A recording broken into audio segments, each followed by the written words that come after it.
welcome. We have a guest today. That's Mr. Man with the Can. Mr. Man with the Can, or CanMan, as we're probably going to call you through the podcast. Why is your name Mr. Man with the Can? I was sitting on the toilet one day, and the song came to my head, Mr. Man with the Can who put the cheese in the van. Because I have my mini van in my bathroom, like a mini van. And it's just stuck with CanMan. Like Okay. a mini van, like a toy van. Yes, a toy minivan. A toy, or like a VW one. Yes, exactly. Ah, there It's we an go. orange one. Yeah. Okay, cool. Fair enough. That's the story behind CanMan. BlueThoat. What are you doing?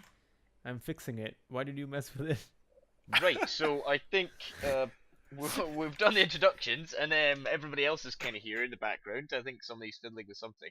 So we should probably go into what our main kind of discussions we're going to talk about today, and I suppose they're kind of updates to different things. And first off, CanMan, what games are you playing currently? I finished The Witcher 3 like this week. I'm going back to Skyrim again. And You of sound course I'm sad. obsessed over Dota. Yeah, it is sad. I have over 2,000 hours in Skyrim and I'm still doing it over again. Yeah, that's It's it is such very a game sad. that you do want to do that though, because I've just found my Xbox version of Skyrim and I do fancy playing it again. It's one of these games that you want to pick up and play again. I'm Yeah, just that's sitting It's here like definitely one of them. I have no clue what the fucking Skyrim thing is about because I've never ever had any interest in it. How long did it take you to finish Witcher 3? Witcher 3, about 3 weeks maybe. I Like- did everything there is to do in that Like game. 3 weeks total game time, or like just No, played I mean, it solidly like, for 3 No, weeks? played it here and there. I think in total hours it was more than 400 hours, I would say, or 300 hours. I played a lot of that game, and it's so good. It's by far the best RPG in all years, I would say. It's almost as good as New Vegas. Oh, really? So you would like that? You praise it that high? Yeah, it's such a good game. Every like side quest has its own big story. There's no side quest you'd go, oh, I have just to pick that thing up or kill that thing. It's like kill that thing because it did that while doing that, and 300 years ago this happened while that happening. In every single quest, which I found incredible. It's not really consequences, but it is like it does have like an impact on like your immersion into the story. Yeah, you feel like you're actually part of what's going on. Yeah, like it's when quite good. Yeah, when I like kill dragons or anything, and I go to a village where I just killed it, and they just go, "Oh, why did you mess with our village? You're a witcher. Get out of here." It's not like every other RPG where you're just a hero. A lot of people hate you for no reason other than you're different than them, which I Well, find incredibly we'll just fuck them satisfying. then. I mean, let the dragon kill their village. Whatever. Exactly, you have to either be the good guy or the guy that goes, "Fuck all of you. I'm going home. I don't care about any of this." Yeah. And it's such a fine line to walk. Yeah. It's incredible. Is there one of these ones where you like just feel during the game you're like, all right, I'm gonna be a good guy here, and it doesn't kind of work out, and you're like, I should have been a dick. I should have been a dick. I wish I was The a thing dick, is, but I'm too good of a person. when you're actually like in doing quests in dialogue and just walking around, you can't just change your stance at any point in the game. Like if you're going to help someone and he just suddenly becomes a dick, you can just turn around and chop his ass down. Well, it's like it's that in like- Skyrim yeah. too, isn't it? Yeah, it's like that, and there's just You that can immersion feeling of like I can actually just kill you right now if you're actually an asshole to me, Yeah, and I'm a witcher, so you can't do anything accidentally, about it. You know, Dovahkiin them off a cliff and things like that. That was always one of my biggest worries. Well, But, yeah, even to essential characters, you could just like, oh, enjoy the climb back up, bitch. Because you know what's gonna happen. You know that you're gonna have to wait for them to hit the bottom and then walk all the way back up, and you're like, and then it costs you like 45 minutes of your own life. You did this, and the worst thing is you would sit there and you'd be like, I did this, I caused this, this is my fault. I have to wait. It doesn't. The poor NPC has no idea what's going on. It's trying to get up a cliff. It's probably attacked by deer and bears and. Well, you can just fast travel like Solitude and go back, and Yeah, you'll be they'll exactly. just at the spawn top. right there with you. Yeah. Also, the fast travel in that game is such a good system where you can't just randomly fast travel. There are like certain points you can fast travel from, In and they're like The Witcher. quite a bit far apart, which You know, I makes it haven't played The so more Witcher. satisfying. Just the I've fact that I seen actually it. have to go and explore things, so I can actually fast travel. I watched the Jesse Cox start of that. Now Jesse Cox is a person I really enjoy watching. He's entertaining, but the amount of like looting and stuff that it just took him for ages to get through anywhere Yeah. because of what Yeah, he was doing. that's a such a good thing and bad thing in that game. You go, but there could be loot in that location. I know it's like 50-minute ride and no fast travel points are around it, but I bet there's good loot there. Yeah. And you just find a bottle of brandy and nothing else, and you feel sad. And you drink your sorrows drink away. yourself to sleep, exactly. That sounds But like a Geralt's Saturday night still for me. that incredible character. He's such an complex, incredible character. I think it also is nice that they've kept the depth of them. They keep like delving into the story and sort of resurfacing old wounds, as you will, with his old people that didn't work out and things, and it just keeps it kind of fresh. Yeah, definitely. And the characters in Skyrim, when the characters died or something happened to the story, I just went, these guys are not they don't have character to them. They're like plot points. When anything happens to anyone in The Witcher, you just go, oh, you bastards, I'm gonna hurt you. Or if it's a guy you don't like, you just celebrate. Yeah. They have actual character to them, Yeah. which I found incredible. Cool. Well, yeah, I mean, Witcher came out last year, right? Yeah. Still playing it. It's one of those games. Yeah, they released a new DLC for it, which was quite interesting, and they're gonna release another new one.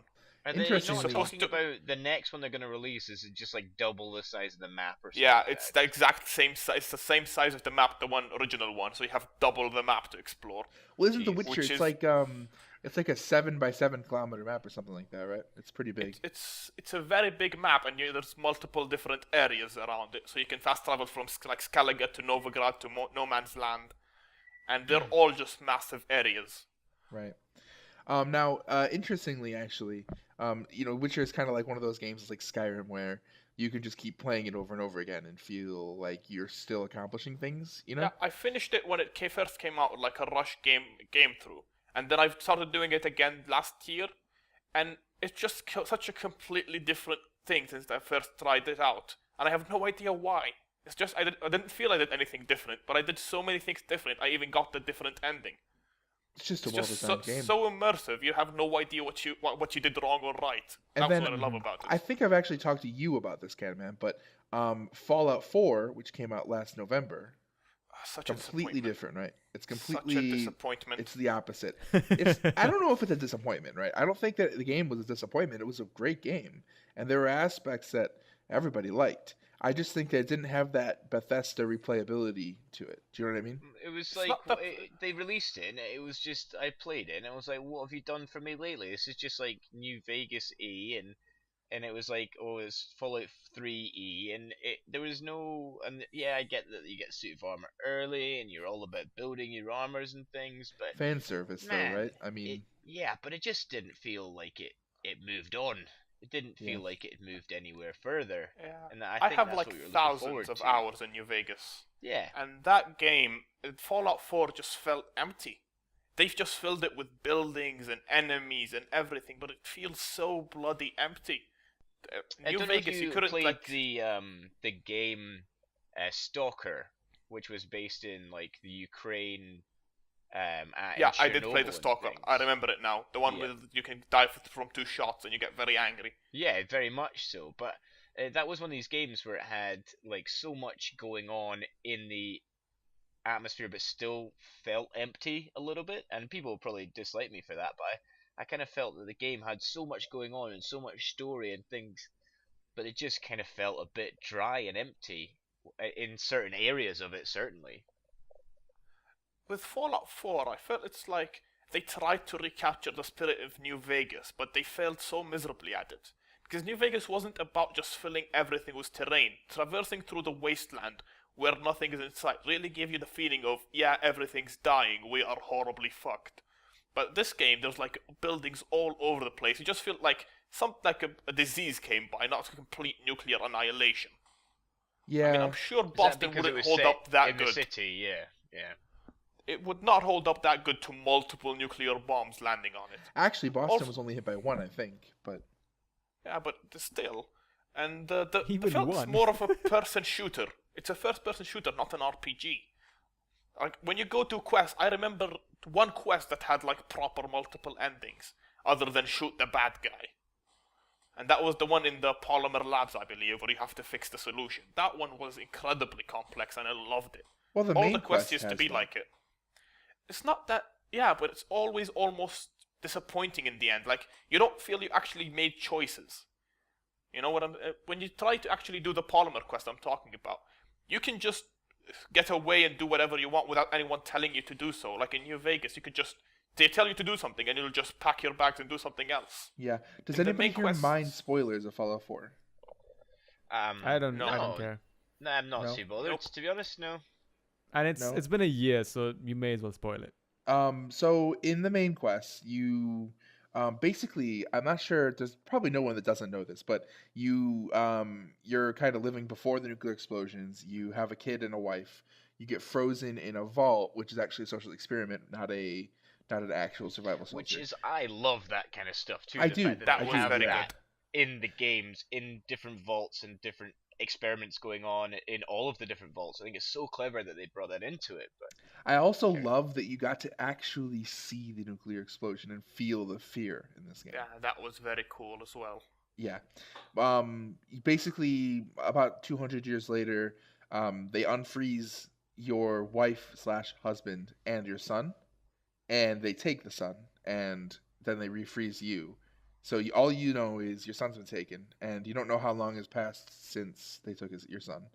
And then when you unfreeze, it kind of the power is running out on the whole base.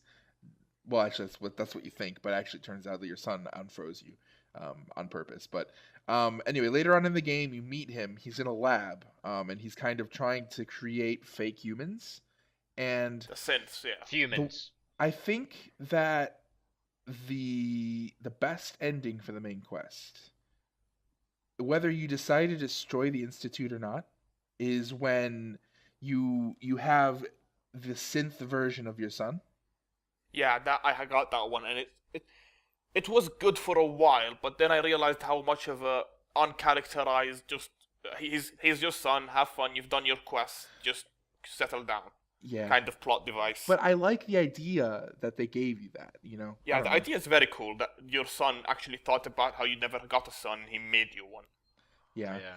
But I It's- agree with and you it- that a lot of the quests in Fallout 4 don't have, like, multiple endings. Or... They don't have the depth. Going back to like The Witcher, every story or every quest, you'd learn about someone's life and their misery and how they dealt with it. And most of the Fallout quests are just like, we're having trouble with these guys, can you shoot them please?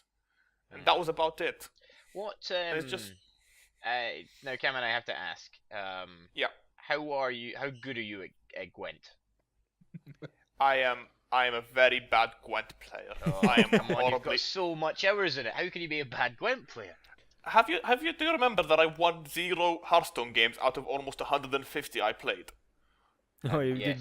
generally That's shit an at incredible card games. record at It's card 0. games. You won actually Zero. 0. It's 0 incredible that wins. a man can go AFK for so long with his computer still on and still find matches. Did you set up a macro to, like, just keep playing Throw the game. Yeah. Yeah. I'm in a position and I just go, oh, I can do this, and I throw in the most horrendous way I can. Nice. I think that's something we would like to see. I would like to see that. He has I just an don't- I- auto throw button that's on a 16-second cooldown, and it keeps happening over and over again. He can't find what the button is, so Is it- that's the Does problem. it just you press a button and just Uther's like, justice demands retribution. And it just Yeah. Yeah, I throw know the how to game. turn that He off. smacks I'll himself play on Furion. himself. Just Furion. I play Furion, yeah. The He just smacks nature himself. calls of the wild. I don't know if that's what he says. Yeah. But something like that. Nature, nature, I've got horns and stuff. I think my main problem with that game is I don't count for people having removal, so I just buffed a single creep so much until somebody goes, that thing is dead. You have Yeah. nothing now. And I have Oh, nothing. big game yes. hunter. Goodbye. Now, really quick, before we get to the actual topics, just a little bit more with games. We've discussed that all of us came together with Dota. We've all met Oh, yeah. because of Dota. How many hours in Dota do you have, Mr. ManWithTheCan? I have, let me check exactly how much, 2,115 hours in Yeah. Dota. How good at Dota are you? I'm quite shite at Dota. It's okay, we all are. We all I are. am a 1.3k player. This I'm is a why we are the 1.1K. Scrubs. Yeah, we are the And scrubs. I We're am proud also about it. a 1.1k player. I am a I'm a 1072. I just calibrated my party yesterday. I'm 1072. a 1 point. I'm a 1. So I'm pretty much exactly on the same level as you are, CanMan. Yeah, I think we're all around the same level, and I think that's why we kind of enjoy playing together as well, or don't enjoy it sometimes. But Yeah. Anyway, we talked about Dota on the last podcast. Let's talk about something else. What were we going to talk about today? We were going to talk about, well, today we were going to talk about, we talked before about Heroes of the Storm, and then the huge patch came out of Heroes of the Storm, Yep. and it essentially changed the whole game, and a lot of your favorite characters, and a lot of talents, and the way it's kind of played, and they added a new map, and that's where I'd like to start with the new map today. Okay. All right. Did you get to play on it? I haven't had a chance to play on it yet because it's the Lost Cavern, and you can I think it's a only play new it game in mode. custom games. So Yeah. you have to play it like in an in-house or something like that. And it Yeah, you has need 5 people at least. Yeah. no objective other than take the enemy core. There's no jungle camps. There's no going TPing back to wells. So it's almost like a beta. Yeah, pretty much. Okay. It's just a beat 'em up. There's regeneration globes that spawn across the battleground, but it's Yeah, just it's constant battling. just fighting. It's just constant battling, and I think that'll really appeal to a lot of people. But I was just wondering what your guys' opinions on a non-objective, objective-based game. Smite had something along those lines, and it executed pretty damn well. If Heroes of the Storm does it like as good as Smite, it can be very good. Oh yeah. The way Smite did it gave you 5 levels to start with, just so that everybody's on the same level, and early game heroes don't beat late game heroes. Oh yeah. So everyone's balanced out at a point. And I've played that mode. It was work out good. It's so much fun that way. But I mean, Yeah, the I'm item looking forward progression is to still it. there. I'm looking forward to the fact that it's just a bit of a beat 'em up all the way through, just a bit of a brawl, and I think what this is going to be is it's going to be the lead into the new arena mode that they're going to put into Heroes of the Storm, where you essentially it's all random deathmatch, but in like a tiny map where there's no objectives, you just fight. And Yeah, you it's basically control- joust. Yeah, it's just you just control one objective, and maybe that one objective takes the max. But I think it's a different way to add something into custom maps as well. Sure. I think with for your Heroes, friends to play. there's a problem with Heroes that it's more of a strategy game than Smite. It has more of a depth in picking heroes and more skill shots around it. Yes. Yeah. So I believe like heroes like Illidan and fighter heroes do need to be nerfed specifically for that mode, so everybody's on the same level. I think Or- so. Yeah, I think. Or that you would that's- allow the team to pick up the same hero. Like every team, you can have 5 Illadins or something Yeah, along I think those that's lines what they're for going to everybody do to be with balanced. the arena modes. Yeah, they're going to do that with the arena mode. And I think what they're getting to with these new talents for a lot of the heroes is they're kind of bringing them all into line for that mode.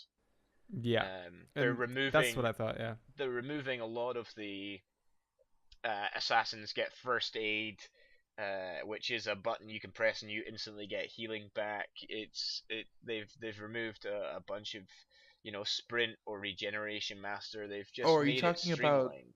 Are you talking about like the Kael'thas spirits, trait and all the traits and stuff that you can do? Yeah, Yes. they've reworked a lot of the traits to make them much more talent based rather than everybody gets generic ones that mean you might pick a Gazo, for instance, the old Gazo build. You didn't pick anything that had to do with your talents. You just picked things that helped you stay in lane longer. And they've kind of Yeah. removed all that to make it so that, like CanMan was saying, you can't be at level 4 and have like a shield and then extra health, and then at level 7 like a sprint, and then level 13 like another shield, and you can constantly be in the brawl. They've kind of taken all that away. I'm more of a fan of choosing a spell and kind of keeping upgrading that same spell. Is that what you're talking about? Yeah, they've done that with a lot of heroes now. So they've made the talents Yeah. you're picking very much around your Q, W, E, and R, rather Right. than your additional buttons that allowed you to stay in lane a bit longer or gave you I heals, those see. I things. never liked that, so I appreciate that they did that. Yeah. So Yeah. they've kind of So- brought that in, which is making it. I think what they're doing is bringing it in line for the arena things coming up. Cool. They I have think also. the arena might be big for the Heroes of the Storm. I think it's A going to be lot of very people fun, just yeah. think, it's taking itself a little too seriously, I think, with the way it's actually playing out, with the area around it. I mean, it might be a serious game, but it's not being treated as such by the genre, like Yeah. Dota and LoL Yeah. and Smite. I So can it needs agree to with go that. more of the silly route to actually stay alive and relevant. I think Yeah. it's esports and it's like now way of doing bans, much like the League of Legends system in Hero League and things will keep it relevant. And of course that they always introduce heroes that people like or kind of have an affinity to, and that will always keep playing. But I agree with you that they've got to keep it new and fresh and do something a little bit that's on the edge of where the serious ones play. Yeah.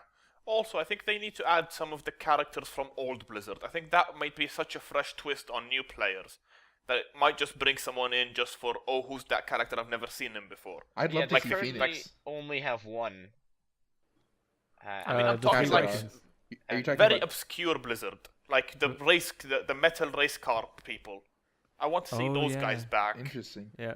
Yeah, because Like the Lost people you don't Vikings see in are Blizzard. currently the only ones that are from before Yeah. World of Warcraft titles and Yeah. StarCraft. Well, no, you have Tassadar. What Tassidar's from the StarCraft universe, though. Yes, Tassadar is from the first StarCraft game, not Yeah, even the but- expansion. Yeah, I'm not saying that, but it is a like a Blizzard title that Blizzard is known for. Whether it's Yeah, it's like the Lost head title Vikings, for them. the Lost Yeah. Vikings were from their arcade game series, Gotcha. Yeah. pre all of that. So It's Like very Metal old. Racers. That was, I think it was called Metal Racers, something like that. yeah. But it was such an obscure thing. But I think it'll be good if they just bring them back to keep the fans, like the hardcore fans, will actually stay for things like that. Yeah, definitely. I think it's a game that I don't think it's a game that's going to go anywhere for a long time. I think it's going to be one of these ones that Blizzard kind of always supports because it's now, well, it's out and shiny new. It's only a year old, and the way that the tournaments are going and the way that it's kind of getting picked up is good. And it was on ESPN and a bunch of different things, which is kind of new ground for them. Yeah. So I think it's going to be okay, but I do agree with you that keeping the arena, putting the arena in and doing these like one lane sort of brawls and yeah, just embracing the fact that they're not one of the super serious is going to be It's the pretty key for good. them. Yeah. At the same time, Heroes of the Storm at the moment, like while we're recording this, Heroes of the Dome is happening, and it's televised on ESPN3 whenever it happens, and the finals are going to be televised on ESPN2. And this is not even like the global championships for this game. So, and ESPN is covering it. Otherwise, any of the Shanghai major or any of the majors for Dota or even League have not been covered by ESPN for a while now. Even Yeah, but I the think- majors. I think The the point last behind something- that is I- Blizzard. Blizzard can pump money into something. Yeah. And Oh, if yeah. you pay But ESPN enough, they will show anything. I think it's also an easier selling point for ESPN that you do say the games are only 20 minutes and consistently, Yep. under 30 minutes. That you can get in more advertising time. You can, Yeah. And being played by actual quote unquote college kids, you know. Yes, Well, they exactly. are. That's They're what I all was playing saying. for scholarships. A scholarship. Really. Yeah. They're paid scholarships for everybody. So But It I mean, has I the think drama the behind point it. is right. I think the last Dota International that was on ESPN was the International 3, Yeah, Yeah. no, and Was it it? was a disaster, wasn't it? yeah, it was Yeah. quite a disaster. And I think it's a harder selling point saying, no offense to anyone, but it's a harder selling point to say, oh, this is a bunch of Chinese people playing versus this is a bunch of people in America in college dorms playing for scholarships. Do you know what I mean? Yeah. Also, What do you I mean mean, it's in an that easier case, it's an easier sell to the actual market is To the is what network, you're- even. it's yeah, more yeah, relatable. It's more Yeah. relatable yeah. because they And think of sports because they already do collegiate sports, and this is just another way of broadcasting collegiate and competition. tapping that collegiate market really as well. Is Yeah. And this is very I think smart it's by just- Blizzard. They it did has this. people believe that they can actually be that person. Like they can actually be there if they're like college kids and they're American and they're fighting for something. It Right. gives them a connection to the actual viewer. So they actually I feel think, that- I think yeah. one of the things is they have like the college logos, and it's like UMBC is represented in Heroes of the Dorm, and I do think that people do get behind that a lot. Oh, he's from my Drama. Ultimate, That's what drives them. or he's there from my college and they're playing in like an esports championship. I do think people can relate to it some more than, oh, there's a guy who streams for 20,000 people, but he never really speaks, and all he does is play Dota 10 hours a day, and then he plays in tournaments. Definitely, Yeah. I think that adds a little bit, as much as streaming and things add a little bit of humanity, and you kind of see the person to the face. I think that because he's a regular guy who's at school, I think it adds a little bit more to it. Right. Anyway, so that was my bit about. I just wanted to talk about the battleground for the Lost Cavern, which has no objectives whatsoever apart from crushing the enemy's core, and I thought it's a nice sort of lead into the arena that they're kind of getting with. So Absolutely. I just wanted to bring that up and kind of mention that. Yeah, I can't wait to play that in the future. Definitely. Yeah, it's going to be a fun one, I think. I have a bit of I have a bit of excitement, and so here's the thing with games like Heroes of the Storm and Dota. With this patch, they've changed a lot of things in the same time, and there's two facets to it. Like one of them that they're adding new stuff with, like the new hero they've added called Dehaka, who's supposedly a warrior hero, but he has a bit of a learning curve at the moment, because he has a bit of a delay on some of his skill shots and how he actually works and his mobility around the map. But at the same time, they've changed a lot of existing stuff with the hero. So that's one facet of it, where now Jaina literally cannot blink away. She does not have the option. The talent is gone. And But that they've was a disabled... level 20 talent though, wasn't it? No, they changed something to level 20, but the blink is actually gone forever now. Yeah, it is gone forever, but that was her level 20, so you'd be playing the whole game before you get it. Yeah. Yeah. So she actually has very little escape now. So what they've done is that... So that's just one example of all the changes they've made. I was going through the patch notes, and what they've done is they've actually removed a lot of griefing methods, which used to exist if somebody could survive that long or talented in that specific way if they're partied up, where they could be a really big annoyance, not just because they're playing well, it's just because they were enabled to because of the channels that were available to them. And now that doesn't exist. Like Illidan has been changed in a very certain way, where Druid was playing him earlier before we started recording this, and he doesn't have a lot more sustain anymore, but he just has a very fair amount of escape. So he can't be as foolhardy when he goes into a fight anymore. So he can't just pop his health and go and get some kills and keep himself sustained. He actually now needs a healer to follow him around. I think so. Like I think the Illidan build that I currently use had a little nice mix of everything, where you kind of used a little bit of evade and a little bit of sweeping strikes. Exactly. I think there's more ways to build them now than the one way that they used to, and I think that was the point of what they were doing. Yeah. Well, that's what they've done. They've added a compromise to his build. So like now sweeping strike doesn't heal you as much as it used to. So it's very minimal, but like it makes a big difference once you level up, because those talents that affected those abilities were fairly early on in the game, and as you level up, they become more and more significant because the level increases their potency. And so they've made heroes a less of a trolling playground and more of a thinking person's game now. And not in a bad way. Added a little bit more depth to the way you build all the characters, and I think that they're forcing players to think about their choices when they pick a talent, because they have removed vampiric assault from a lot of heroes now. So lifesteal is not a really big thing anymore that you can choose. It's fairly limited to a very limited selection of heroes now as a talent. Although they have given very character specific, like we were talking about earlier, talents to the heroes now, that you should be playing this character as it's supposed to be played and not just choose generic stuff. So that's very interesting what they've done. Yeah. At the same time, I like what they've done, and I'm gonna if you want to go on a little bit, but I do want to say a little bit about that as well. Whereas I'll just quickly just mention that they've done all these things just like you said, and you kind of have to build them and think about a little bit more about how you're building the heroes. And I think it's a nice way of you don't have items, which in Dota 2 or in League of Legends you can build generic items that give you certain things. Right. And Yeah. any hero could build a generic item, and then Yeah. you could just build a headdress if you needed more mana regen or like health regen, or you could just do stuff like that. Whereas you can't do that in heroes, so you've really got to think about, what am I needing? Do I need more damage? Do I need to survive more? Mm. Do I need the ability to do these things? And I think you're absolutely right, and I think they've added a little bit more depth by that. Yeah. It's what Tyrael has always been. Tyrael is this hero that you could always build into a damage dealing hero or a savior hero or somebody who assassinates people, even though he's classified as a warrior, but he's so versatile. And I think they've branched out into giving that kind of talent set to all the other heroes, as many heroes as they could in this patch, and they've done a good job about it.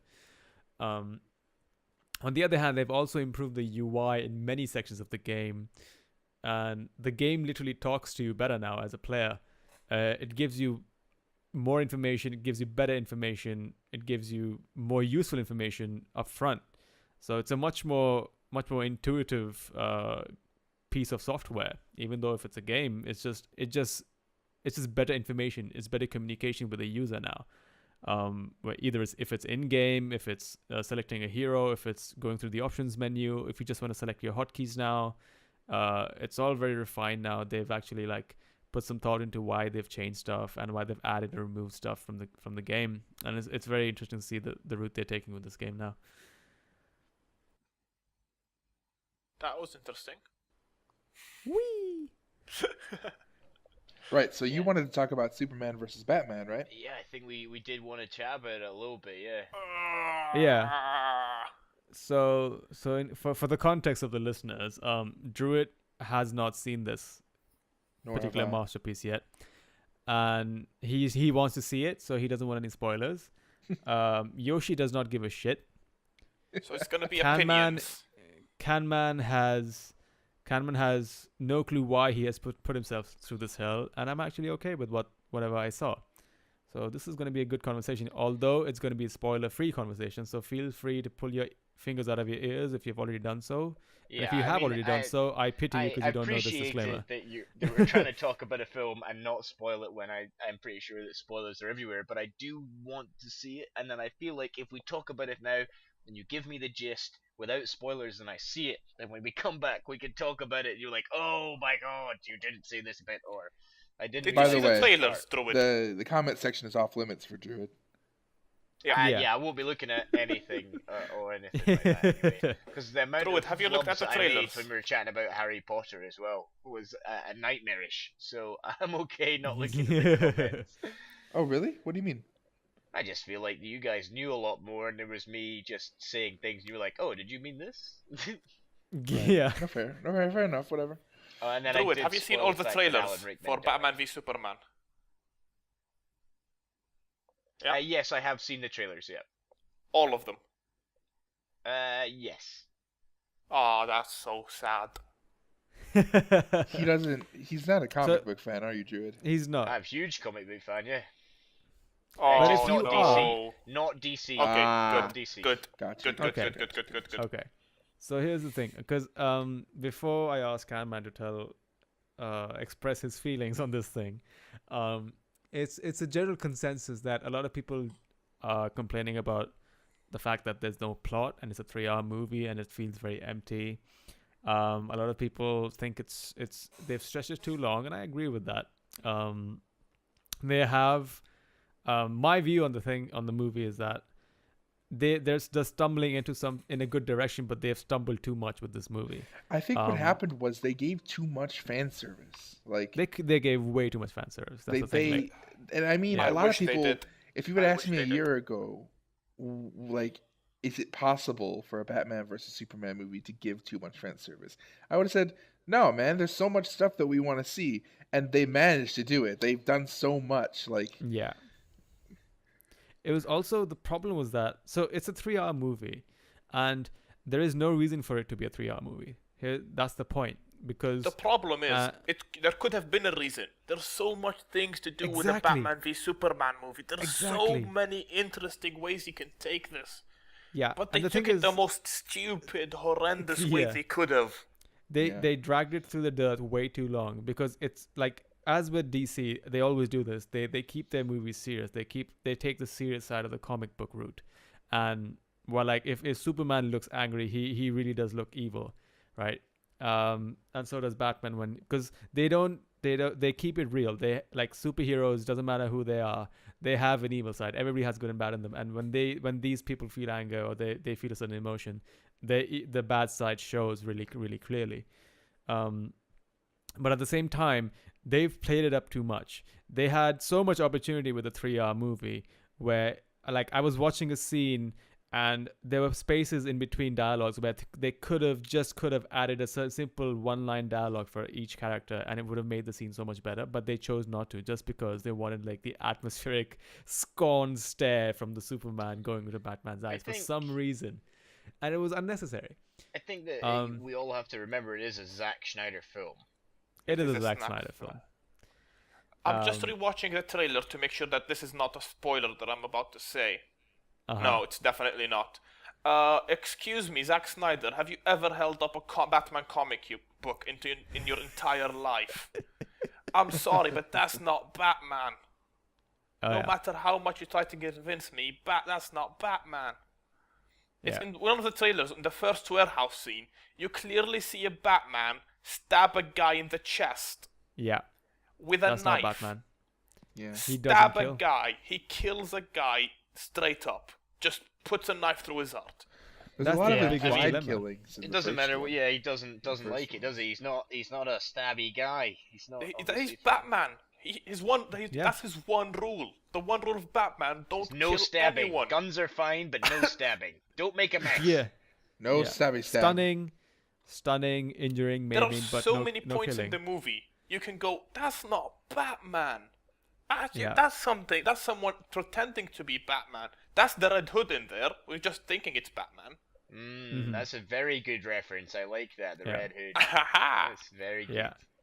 And the thing is, it's not the people who are playing the character's fault. It's whoever came up with the sequence or what this movie was going to be had a really bad vision of what this is, because, like, Ben Affleck's performance as the Batman, if he was told to do the right things, he would have looked amazing in that Batsuit. Yeah, he would could have done so much better, and they did not utilize that thing. But I think Ben Affleck is more of a Bruce Wayne than Batman. That's his problem. Yeah. So you're I don't saying see that him as- you've got to have both sides of the coin? Yeah, I think he's more of a Bruce Wayne, a billionaire, smart guy, and he's not the badass, like, angry person that we want Batman to be. He's a detective. He thinks he's smart. He's one comes of the up with greatest ideas. detectives, though, isn't he? Right? Yeah. That's what they say. Yeah, he's a detective, and He they is the just greatest don't use detective, that at fact. least. Yeah, And they just made him like a good martial artist. He's no longer a detective, smart guy. He's just a brawler. he's just a in a In a brawler. batsuit, yeah. But I also felt that was almost one of the problems with the Christian Bale one as well. Yeah, that was a big problem with big Christian problem. Bale as It doesn't Batman. come through. He was smart in the way that he hid his designs for the Batmobile and the way he went around purchasing the suit and things like that. But he was never a detective. They keep missing the good parts that make Batman Batman. Batman's not the suit or the way he talks or his cancer voice. Batman's about, like, the guy who just has no powers, cannot do anything to stop anyone, but just has the brains and the tools, and he goes at work. Yeah. That's the thing about Batman. But they always make him like this superhuman, incredible guy that's just all muscle. Yeah, he's not that person. He's never. He uses his Right. brain. What do you, CanMan? What do you think about the new Alfred? Alfred was incredible. He I was love unbelievably good at Jeremy Alfred. Irons? Yes, Jeremy He's a Irons. brilliant Alfred. Looking forward to it. I'm looking forward to it. I was such a so good glad that character, the way, the route that they said, this is one of the things they did right with that movie. Like, Alfred does not have to be this old, frail, shaky guy who has no power. This Alfred had a fucking personality. You shouldn't be standing up to this guy, The people like, without forget any that armor on. Alfred was British Special Forces, and he was Yeah. major part of the military. he can Yep, he was handle SAS. himself. Yeah, Yep. he can handle himself. And he's not like in the Christian Bale movies. He's just like, yes, Master Bruce. He's a sassy motherfucker. He's also Michael Yeah. Caine, who is a 75-year-old man when he made these Yeah, but movies. Michael Caine's acting was the way that they wanted him to be portrayed. Yeah. Whereas, Yeah. and it was very Even good. his He was dialogue. a very sentimental old man, is what he was. Even Yeah. his dialogue, Alfred's usually very, very sassy to everyone. He's very sassy, and they nail. I think I really like the new Alfred. If The they Alfred's keep very him good. on- Alfred is very I good. want to ask, how do you like? I don't want to spoil anything, okay? Yeah. Uh-huh. But the role that Jason Momoa played, Jason Momoa. Let's look up who's Jason Momoa. He's the Fish Lord. right? Ah, Okay, so you already know. yes. Well, I know He because I saw the looks- posters for yeah. for the upcoming Justice. When I League, see and this he's guy- on it. I Right. see Aquaman when I just look at this guy. Yeah, I He- know. Here's the he thing about Jason embodies Momoa. Aquaman. Jason Momoa is actually one of my favorite actors, and there's a reason for that, and I'll get into that. But he always plays these really brutish buff roles, okay? And They he's still never playing somebody who is smart in the movie or TV show that he's in. It's almost always a TV show. He played Khal Drogo in Game of Thrones. Yeah. yeah. Yep, he's He in that TV series The Red Road, which is Right. brilliant, by the way. But the thing that Yes. he is actually most known for is the role that I know him as, and that's Stargate Atlantis. Yeah. Yep. He yep. played Ronan Dex in Stargate Atlantis, who is kind Ronan of like Dex. this. He's kind of this. He's kind of this like. He talks with his guns and with his fists, not with his words, kind of guy. You know. Yeah. And that's kind of the quintessential role that he always plays. I like that he's been given another role, which is kind of different to that. Do you know what I mean? Yeah. Yeah. But he's Now, such a here's the perfect thing. pick for Aquaman. He's so good at Aquaman.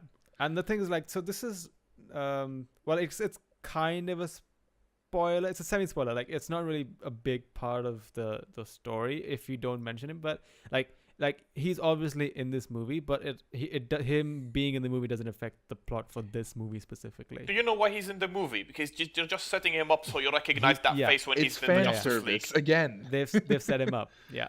So I'm telling you now, this is not a Batman v Superman movie. This is a pre-Justice League movie. this is Yeah, pre-Justice very League. much This is is. what It's this like movie it's is. like how Very Iron much Man. is. It's like how Iron Man 2 wasn't an Iron Man movie. It was a pre-Avengers movie. Yeah, Yeah, that's basically. exactly it. Yeah. That's So a very good point. so that's the thing, yeah.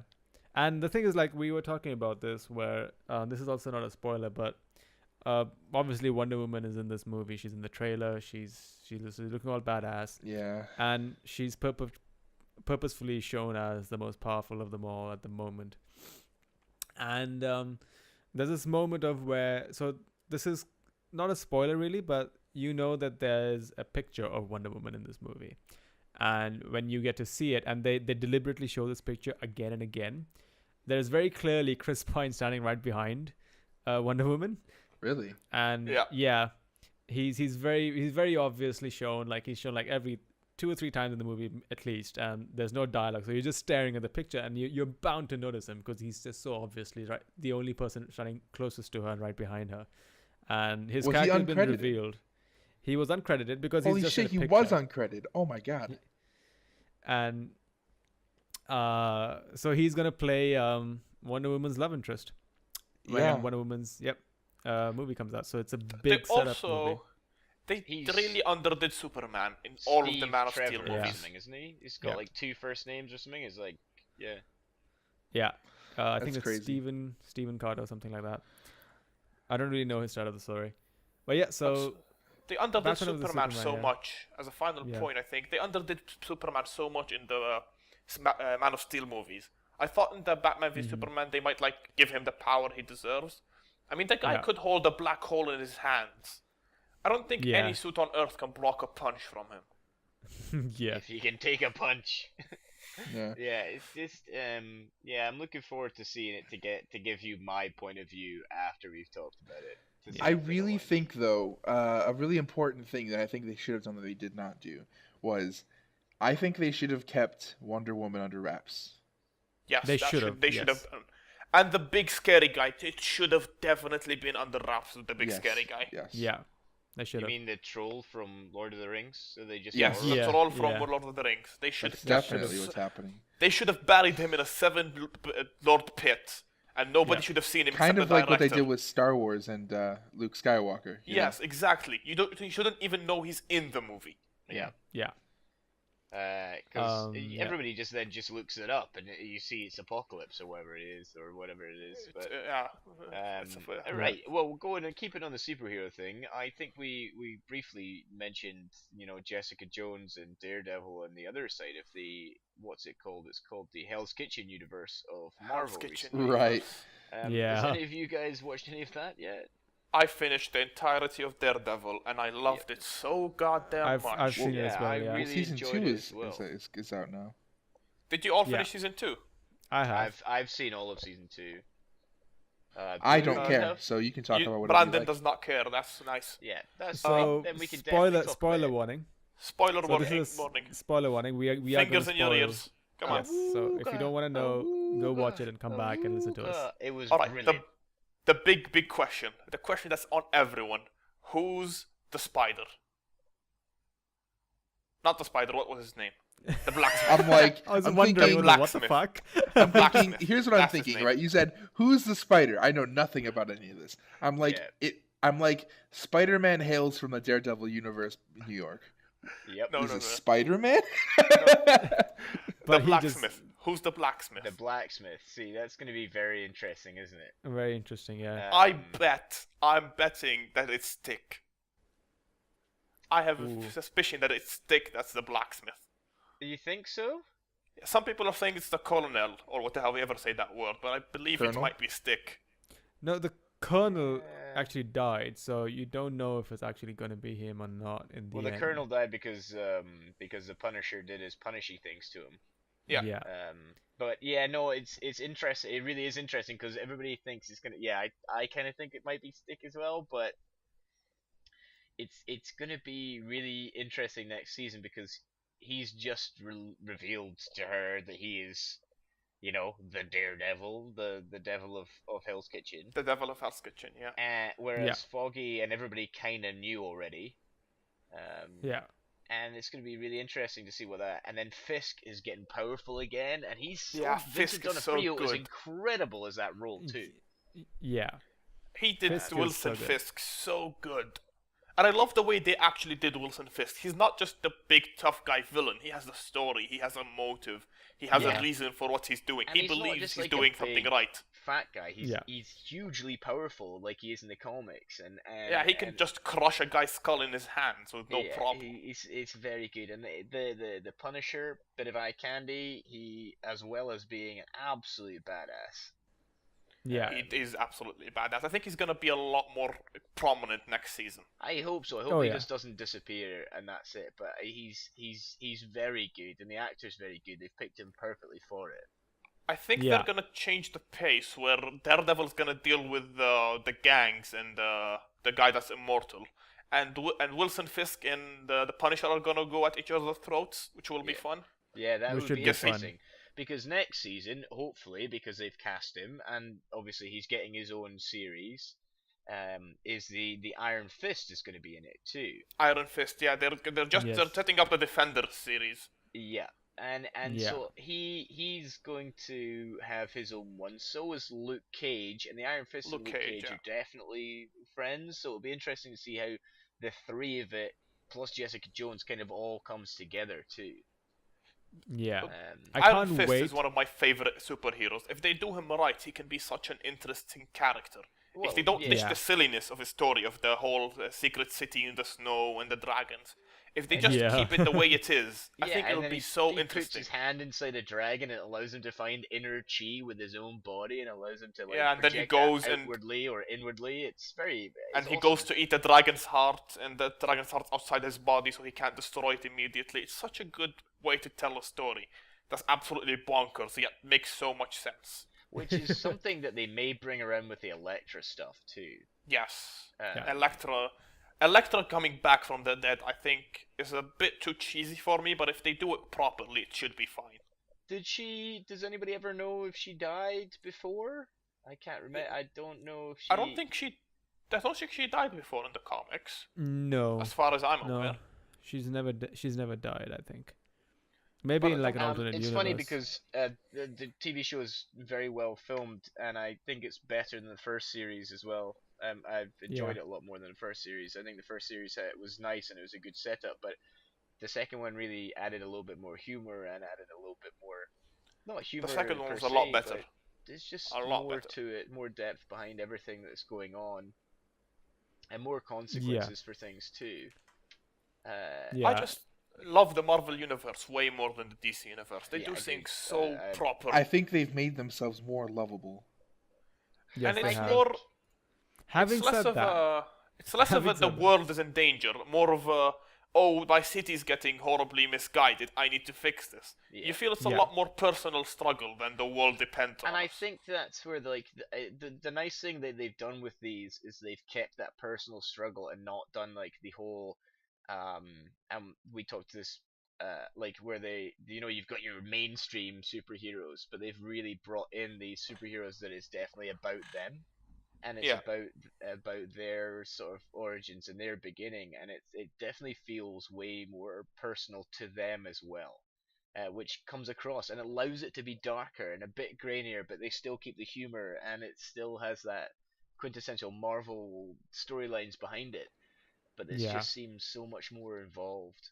I'm kind of disappointed that that with this it's now like Punisher can't have his own movie. Do you know what I mean? They just never specifically said that he wouldn't have his own show, but whether we see him more, because they've said that Luke Cage is getting his own series. Yeah, Luke Cage is getting his own. But the problem All is the defenders, Yeah. the defenders are getting their own one. when you Yeah. have these heroes appear in TV shows, it's kind of like the movies and the TV shows are completely separate, right? So what you end up with is if a hero appears in a TV show, it's kind of like there's no way for them to appear in a movie. I mean, am I wrong by saying that? Marvel have solved that problem quite a while back when they introduced their multiverse. Yeah. Because they were the original ones to go, there are multiple and millions of universes where we can do whatever we want and not mess with the main one. So they just might make it like an alternate universe where something else happens. But this one and they've they'll make it always a said movie. it's in the same universe because the first one's based right after the Battle of New York when they're cleaning up Hell's Kitchen. So they Yeah. have Yeah, stayed- it is. It's in the same universe. Yeah. Yeah, I understand what you're saying, Brandon. You're just worried that the Punisher, who has his own good storylines, won't get the same sort of airtime. I mean, but- this is what I mean, right? Here's an example. All right, Agent Coulson. This is an example. They killed him in the movie, and then he came back on the TV show. He can't be in both. Do you know what I mean? Yeah, maybe. Like, Yes, I understand what you mean. I don't know if they'll ever do that. I hope they don't, but I don't. At the moment, it doesn't look like it. I will say that I was bitterly disappointed at the end of the Jessica Jones when Kilgrave dies, because he is the best, worst He was bad such guy a I've good seen in a story. movie for Yeah. ages. Yeah. He's easily the best bad guy I've seen. Maybe in the last 10 years. I don't Jessica know Jones spoilers. another good bad guy like that. Jesus. He was such a good evil guy. You kind of have to root for him at some point. Yeah. And He's- he's and doing he's it such- for this weird unrequited love, and he's just crazy at the same time. He has no morals because he's had his way all for Yeah. so long. I've not known, and then at the same time, at the end, you're just like, oh, I hope he's not, because he was so good Yeah. at being bad, and He he was was so so good at being bad. interesting, and he was so, you wanted him caught, you really did, but you didn't Yeah, I at the wanted same him. time. And here's the thing, I think I've discussed this with the other scrubs when we were talking, and Jess really didn't like me for this, but I didn't like. So I saw all of Jessica Jones, and I was kind of happy that they gave Jessica Jones like a one up in the new season of Daredevil, where the lawyer friend of Foggy tells him that there's this new up and coming person called Jessica Jones in the bar when they meet. But Jessica Jones, the series is good, but I did not like Jessica Jones the character. Me neither. She was Like too I dry feel for like me. Yoshi just said that Marvel made them lovable. They make their characters likable. Jessica Jones is not one of them. she is not likable at all. Like That's her thing, though. Yeah, she is not the person you watch the show for. You watch it for Kilgrave, and now he's dead. I don't know why I would ever want to watch the second season Jessica now. But Jones you is didn't kind see of a Kilgrave character. until episode 5, so Yeah. Well, I know he was coming. That's why I watched it. And Jessica Jones was like a character that you have to look at and go, you're doing the right thing, but you're an asshole while doing it. Are you a good Exactly. person or a bad person? Yeah, yeah. exactly. Which is the whole 'cause point that's of the her thing, like, character. It's great. Yeah, that's the point of it. yeah, because that's the thing. Like, if they had like even being an asshole is good as long as you know you're being an asshole. But that's who she is, and she doesn't realize she's being an asshole, and that's the biggest thing. Because like, how ignorant can you be of yourself that you don't realize you're being an asshole? And that's what bugs me about her character. Like, if you're purposefully being an asshole, that there's like a ground reality behind you being that person. But she doesn't realize that she's a bad person. Do you know? And she thinks she's doing the right thing, which she is, but she's doing it in the most obnoxiously bad way possible. There was a time during Jessica Jones, and it was kind of going on, and I completely agree with what you're saying. There was a time in Jessica Jones where that Will Simpson character, you know, the cop that takes the crazy pills and things like that. There was a time when I thought he would turn into the Punisher. There was like a brief window where I know the Punisher backstory. I know how it's gonna be, and I'm like, are they gonna do something really different here? And he just disappears and he comes back as the Punisher and things. I don't know. There was something about it that they were very similar ilks together. Yeah. I think what's going to happen, this is a prediction, right? Because they have very slightly hinted at Jessica Jones and Daredevil, because they're the two concurrent shows running for Marvel in this close universe, and having had Jessica Jones mentioned in Daredevil, these two are going to be the first two to meet, and I can't wait for that moment to see how much hate Daredevil has for Jessica Jones. Yes, he would definitely despise her. He would absolutely. I think they're gonna fight. They're definitely gonna fight, and Luke Cage is gonna stop them. Because Luke Cage and Daredevil are like best buddies. Luke Cage will be fighting Daredevil or something like that. Luke Cage and Daredevil are best buds in the comics. They're like inseparable. Yeah, eventually. And so is the Iron Fist. It's like the bro force of the three of them. Yeah. They're very, very close. And they're very cool together. Yeah. Yeah. And the other thing is that you mentioned this very interesting thing about Jessica Jones, where that specific police officer, he is the absolute yin to the police officer, the main police officer in the Daredevil series. Yeah, definitely. To his yang. So if they meet, I'm guessing at some point they will meet up. Those two police officers from these precincts will meet up. And that's how it's going to go. And because you can see the synergy with Foggy meeting his friend who is offering him help right now in this season of Daredevil for him to get himself back on his feet. And she knows who Jessica Jones is. So that's where that connection is going to come in. And that's where the connection from the police precincts is going to come in. Did anybody find Karen really frustratingly annoying at the end of the last season? I despised her every season of every show, of the entire show, season 1 and 2. The first one, she's obviously like, you know, part of the plot points and what she knew and what they kind of, and how she kind of came about. But midway through this season, it wasn't the girl's acting, because it wasn't the girl's acting at all. It was just the way it was just the way it was written. She was just so frustrating. Yeah. Someone I think misunderstood Karen from like the actual comics and stuff for this like bitchy investigator she's like thing. A major love interest of Daredevil and things as well, isn't she? And she's like, also very smart in the She realizes when not to pick a fight. When the thing she's investigating is way too big, and she decides, I'm not gonna delve into this. I'll let Daredevil know or do it. And this show, she's just so stupid when she's doing things. Yeah. Yeah, she's like, I'll go here and see the Punisher and sit there while he like is just being Punisher-y. And also, when they shot the black guy, was such a shock for me because he's such a major character in the comics. I loved it so much. They shot the black guy. That's why I was worrying. That's why it's why like in the first season you worry when these kind of things happen. You're like, all right, what route are they gonna go with this? Yeah. It's definitely riveting at the moment. So overall, Sorry. Hey, he's still awake. It's Huzzah! definitely a recommended watch of Daredevil. I think you've got to watch Jessica Jones, like her or loathe her. Yeah, you have Yeah, to. you have It's a to. Kilgrave necessity. is such a good bad guy that you will hate him and want him to. I don't know. He's just such a scary proposition that he's truly one of the best bad guys I think I've ever seen. And acted by David Tennant, which means that you Yeah. will love him anyway, because I don't like David Tennant that much. it's the darkest Doctor Who you've ever Blasphemy. seen. So overall, what are we looking at for season 3? Any ideas? Season 3 of Daredevil. Elektra's coming back. Definitely. Definitely. The The Punisher's gonna be fighting Wilson Fisk, definitely. Yeah, do we think we're gonna see any more inclusions of sort of Daredevil baddies like Bullseye, perhaps? Because Well, I'm he's not definitely sure one of the Bullseye's main gonna- characters. If that, Bullseye was in it, I'd watch it. because he's Daredevil's nemesis almost, really. He is, but I don't think they're gonna put in the guy. He's kind of too much of a comic-y character, I believe, for the show. Maybe it just Yeah. depends how they do him, though. Because Wasn't Yeah, he I think- in Wasn't he in one of the X-Men movies? Huh? I don't think so.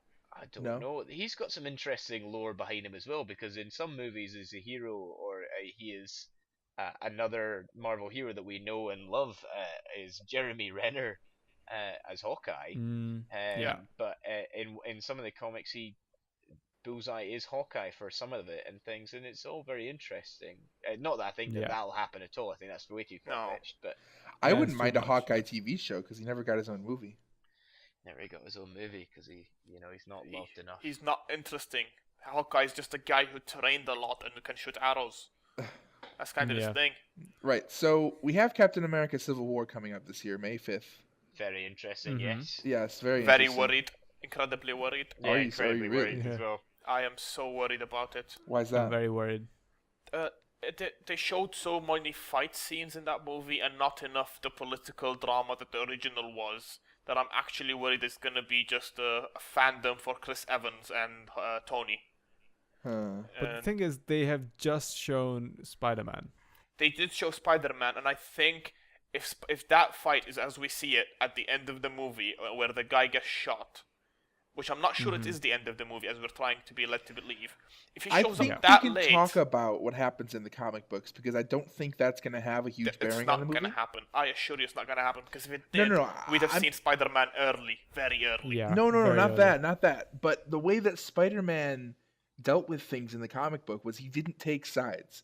No, he didn't. in the comic book, he did decide with Tony Stark and reveal his identity.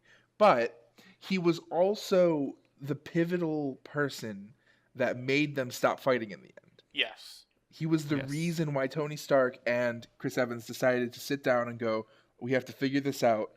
Spider-Man is right.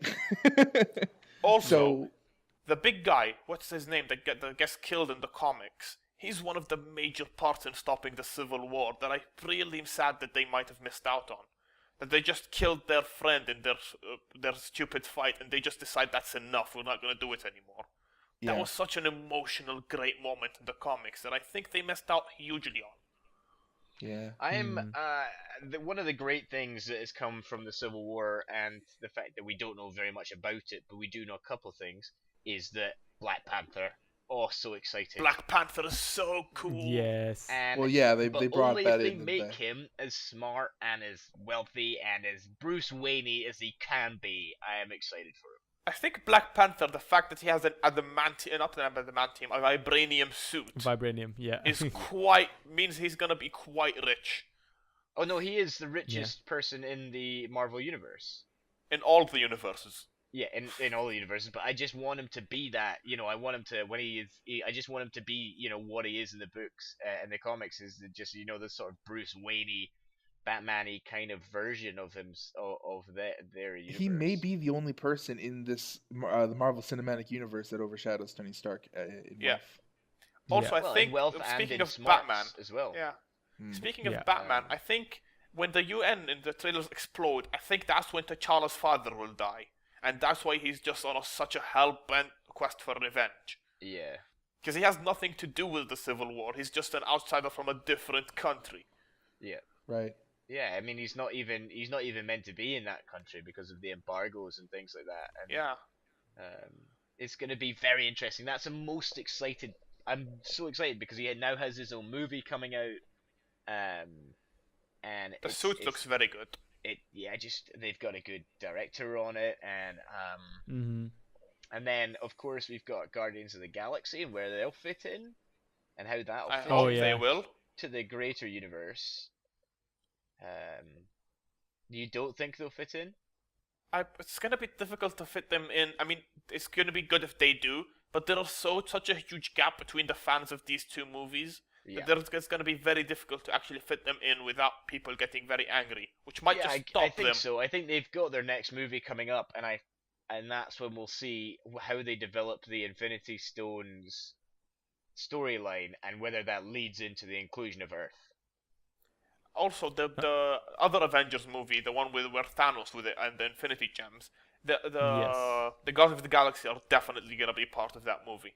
Yeah, Yeah. I completely agree with that. That's what I mean. It's just where they fit in linearly, because they'll have their movie, and then I assume at the end of the Civil War kind of bit, then they'll reveal the Thanos Infinity Gems are the problem or something, and then it'll all come round. I'm just excited for that when that moment happens as well, and excited for the next Guardian of the Galaxy movie as well too. Also, we haven't seen the villain in any of the trailers, which I love so much. Yeah. Yeah. Interesting. That's very true. It's much haven't seen nicer him. than the Batman versus Superman or any of the Spider-Man movies, which you know which monster they're going to be chasing. We just know that was it he called Baron Zemo, I believe. That he's just gonna be there. We don't know how, where, when, or why, but we know he's gonna do something, which is so exciting. And then It's that so leads good. into the next kind of people that are coming out that have movies too. A certain Benedict Cumberbatch. Doctor Strange. Strange, my He's favorite gonna be comic book epic. character of all time. Yes. I love that He's character. going to be coming up soon, which is equally as exciting. They nailed man. the Doctor Strange looks on the head. They Yeah. perfected it. And how that factors in as well, because that's going to be really interesting. And they're not gonna have him be part of the movies because they seem to have him close to the comic books, and he's superbly overpowered. So he might just sit this one out, or he might be the one to stop Thanos because nobody else currently can. Sadly. Yeah, Yeah. definitely. Now see, here's the thing. Here's my connection, because this starts all the way from. So I just projected how Jessica Jones and Daredevil are going to get together through, like the law firms and the two precincts, and we still don't know how Elektra's going to come back alive.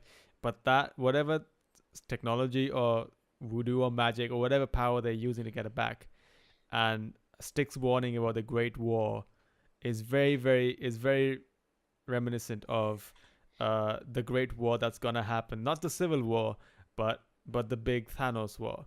The big Right? that might be it, really, actually. That might be it, and that's where it's gonna lead up. And here's the thing: Spider-Man is gonna do something in Civil War. This movie coming He's up. gonna do something That will big.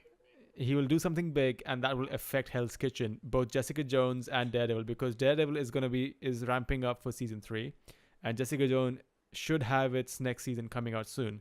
So that's what's going to cause Spider-Man's actions are going to cause Jessica Jones and Daredevil to meet up and Punisher to meet up and have that all come in. So I'm guessing, this is my prediction, that Spider-Man is going to have something to do with these shows and the universe coming to the beginning of the convergence of these stories. Yeah. How do you feel about? Sorry, go. Brandon? No, it's okay. Druid can go. I was just gonna say I kind of understand where you're coming from, and I think that could be it, but it's a big reach. It's a big reach. It is a very big reach. That's Now, true. It's there's just also a because big other reason. everything that they've done so far, right? And this is Yeah. just maybe my own interpretation, but everything they've done so far has been so centered around Hell's Kitchen in New York that I find that Spider-Man definitely is probably going to play a role in somewhere with them, and I don't think that is far-fetched. I just think that it's far-fetched that they get further than that small world that they've created. Yeah, probably. How do you feel Here's what I about think. the Sorry. Spider-Man? I just How had do an you feel- idea that the fact that Doctor Strange, his eye is one of the Infinity Stones. And we haven't. His head eye thing. Yeah, his eye of the, what do you call it? The thing he has on his medallion is actually an Infinity Stone, and currently we believe that all the Infinity Stones have already been shown. No, they haven't. Vision has one of them. Vision has one of them. There's one in the there were two in the two Thor movies, I believe. Also, Yes. there were ones in the what do you call them? The other ones. Guardians And of the Vision Galaxy, has one. there's one locked away. Yeah. There's one in Guardians of the Galaxy. Yep. And I don't think it's gonna be very weird to have how they're gonna fit in the last Infinity Stone, where nobody actually either nobody has no idea where it is and it's with Doctor Strange, or they're just gonna scrap the idea of him having the eye, because I don't think if it's the real Infinity Gem and he has the eye of the thing, it's gonna be very weird to have him fit in where Thanos has to actually fight Doctor Strange, because he can't. Doctor Strange will eliminate Thanos immediately. So I just have to wonder how they actually will get Thanos to get the Infinity Gem, or Well, if he's going to Doctor get them Strange at all. movie's meant to be out this year, isn't it? Yeah, it should be at the end of Yes. this year, I believe. In all of these, right, why. Brandon, you were saying about Spider-Man. Let's go back to that. I was asking how Yeah. you feel about the Marvel Cinematic Universe Spider-Man starting so late into the universe. It's not bad.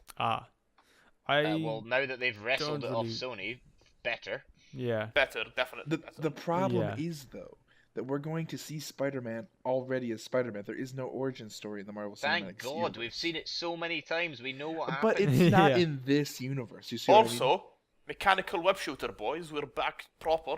Yeah. Well, we were in Yes. the newer Spider-Man. And the movies Sony as well. ones, yeah, they were back to mechanical shooters. I it am wasn't actually really Divine excited Providence. about the underdog this year, and that's going to be X-Men Apocalypse. That's not an underdog, man. That's something I'm so. I mean, I waiting for think that it's definitely an underdog in terms of public opinion one. Yeah, of it. yeah, definitely. Yeah. Because But I here's think the thing. it was supposed to be this big thing, and it's been overshadowed by all these other movies that are coming out. So Mm-hmm. X-Men is such an interesting. They're like their own pocket universe, but this has so much lore in it and so many different characters that it's just so cool. And the fact that Apocalypse is coming at the same time that Thanos is coming on the other side, it's just like they're butting heads on who can be the biggest, baddest, meanest guy around. yeah, And Apocalypse definitely takes it over Thanos, I believe. and I really like Sony had the good sense to reboot the X-Men universe. Yes. Like that Days of last Future movie. Past was great. Yeah. Mhm. It was the best way of doing it too, without just scrapping, making new movies and just forgetting about it. And that should- this never that's- happened. Audience, look, this never happened. Whereas it's like, boom, we've changed it. Just like Star Wars, bloody Yeah. Lucas. Yeah. This never happened. Ignore all of this. I will fix what you started. Have you guys seen the YouTube video of that? Where it's done by the guys, I can't remember. I'll have to look it up. It's done by Red Realms Letter of Media? Fight. It's done by Realms of Fighting. That's fighting with an E at the end. And it's Realms of Fighting. Realms of Yes. Fighting, and it's this Star Wars thing, and it's like, I will finish what you started, and it pans out, and there's like a copy of like an IKEA table and dresser, and like Dark Souls 2 is on it, and like a jigsaw puzzle is there, and it's just it's so clever, it's so brilliant. Yeah. Just totally made my day. It's Realms of Fighting. And So- it's the Star Wars So spoiler. all in all, this is a big year for the comic book Big universe. year. huge. Big Yeah. year. Yeah, and we're It pretty might be excited the about what's year. to come. It's the year that Marvel or DC take it all, I believe. It's Marvel. One of them's gonna live, the other one's gonna die. It's Marvel. I think It's that they've Marvel. all We got all know it's movies. Marvel. They've all got movies coming out until like 2025, and you can look at them all up and see which Yeah. ones are coming. But you're right. I think this is the year that they separate, and we've already sort of seen how they separated into like the Marvel fantastical in the movies, and with comedy elements, in the TV shows gritty and dark and twisted, whereas DC go the opposite way, and the movies are dark and gritty, whereas the TV Yeah. shows like Arrow are a little bit different. Very, a little bit, very This light. is, yeah, you know, very this light. is going to be a controversial view, But I think that the only way that DC could fix their cinematic universe is if they did some kind of Marvel versus DC mashup. Oh God. No? I hope No. that never comes. Nope. I hope that never comes. That'd be such a I clusterfuck. tell you what I would like to see though. Deadpool kills the DC universe. Yes, Deadpool kills the Marvel Yes. Marvel? I think it's the Marvel universe. He's killed them all. He's killed both. Yeah. He's killed both. He's also killed Deadpool and the writers of Deadpool. Yeah. He's done both. He's done Deadpool kills DC, Deadpool kills Marvel. So I think that would be hilarious. That would be an incredible way of rebooting a series if you ever wanted to do it. Yeah. Yeah. Him just like he just didn't get like somebody like touched his chimichanga or just ate his lunch, and he just got pissed and he just like, oh no you didn't, and just killed everybody. His whole reasons behind it are hilarious as well. Because he's getting paid by a higher power, and then he realized that he pisses him off, and it's good. Druid But- brought up a very good point about the dark side of Marvel and DC. And I think Marvel has a very dark side in its TV shows and its movies, but they hide them so well.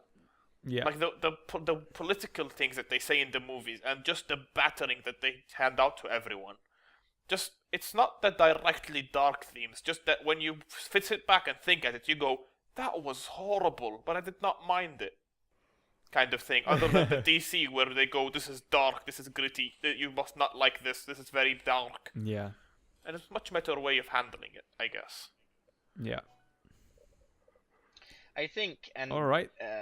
I'll say this one last thing. I think Foggy is such an underrated character in the Daredevil series. Oh, I Foggy is love very good. Foggy. For He's so good. not only being a mighty duck, but also the fact the comedy he provides. Mighty Yeah. Duck, I like that one. I like that one. I love it. Like so many of the people that are going to be listening to this are not going to know what the fuck he just meant, and So that makes the me Mighty sad. That makes me Ducks- feel old. Yeah, the Mighty Ducks do make you kind of feel old, but Yeah. Foggy is a key character, or sorry, He's the an backbone actor. of that show.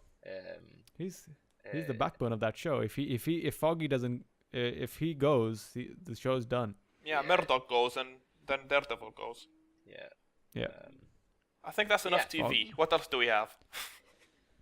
I suppose we're kind of moving through it. We've kind of covered games and TV, which is Yeah. nice. I think we can get to new releases like coming soon, because we just played another game of Paladins with like a few of the changes in.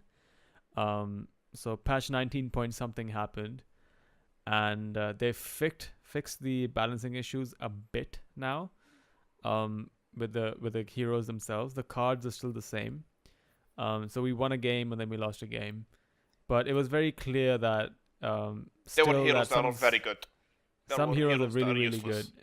Yeah, some are useless, and like people are still getting to grips of the fact that that game doesn't give you much preamble when it comes to like when the round starts. So like if you're playing survival and you lose a round, or even if you win a round, the next round starts instantly. You have So to be you can't ready. stop to think. Yeah, you have to be ready with that shift key to mount it immediately, and you get there.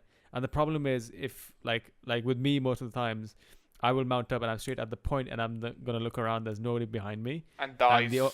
and then I just die because the rest of the team just capitalizes on me just being there on my own. So there has to be like a way, It should have like a a timer. buffer. It should have A like timer a 5-second timer. between- Everybody gets ready, then you launch. Yeah. So Paladins was a bit more fun this time around after a while. Yeah. They also Um, need to reduce the 40-second time before the game starts. That's absolutely Yeah. useless and has no reason to be there. The pre-game timer Yeah, is very that's long. one of the key things. You're in there, you're waiting, and then you spawn, and then you're waiting again, and then it starts, and you're waiting a little bit more. It's a bit ridiculous. They should just learn from Team Fortress. If you want to have people to wait to load assets or anything, have them jump around in the stupid like locked area. People love that for some reason. Yeah. Yeah. That's very the good one point. game that we actually have access to right now.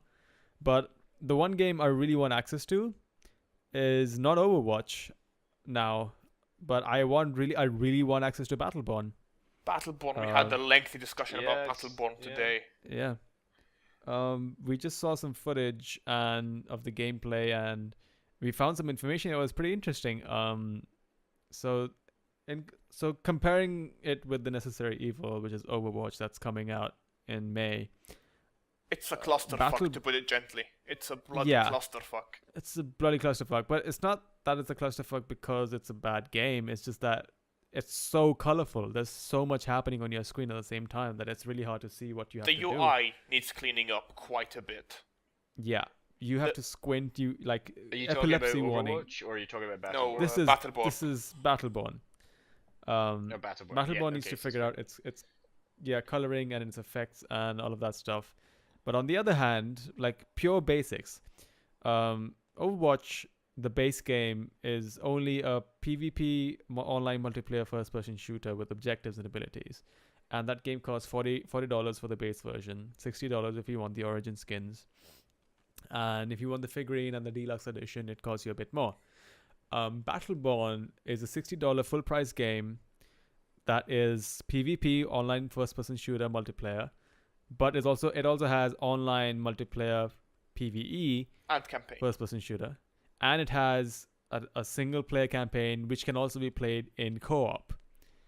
So that is a lot of value for a game that actually justifies its $60 price point, and it's as polished as it looks. It's the gameplay has different modes in its multiplayer field, and it looks really intuitive, and I want to try it out. It looks very good.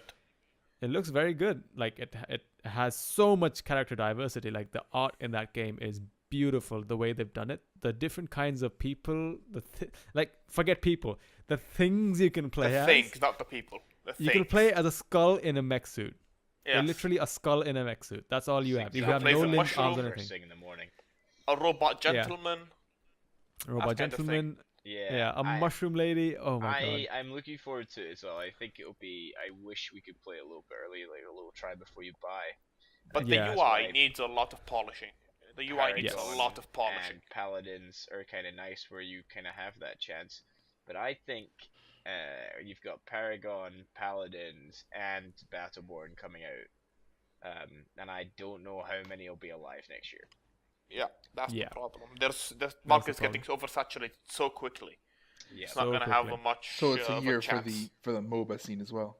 Yeah. I think Yes. so, and I think that Paragon, if they go down the current pricing structure, which we touched on a little bit yesterday, if they keep going down that route, I don't think it'll last. Damn it, Druid! Yeah. Not yesterday. Last week. Last podcast. Not Well, yesterday. the last Yeah, time. Druid. Cut that out. Start Last over. time. No, seriously. We don't I record think- this. It's alright, I Stop got it. touching this piece of footage. I definitely think that it like something is gonna give with all these coming out, but I'm excited for all of them because I want to play them all and then just choose the best one.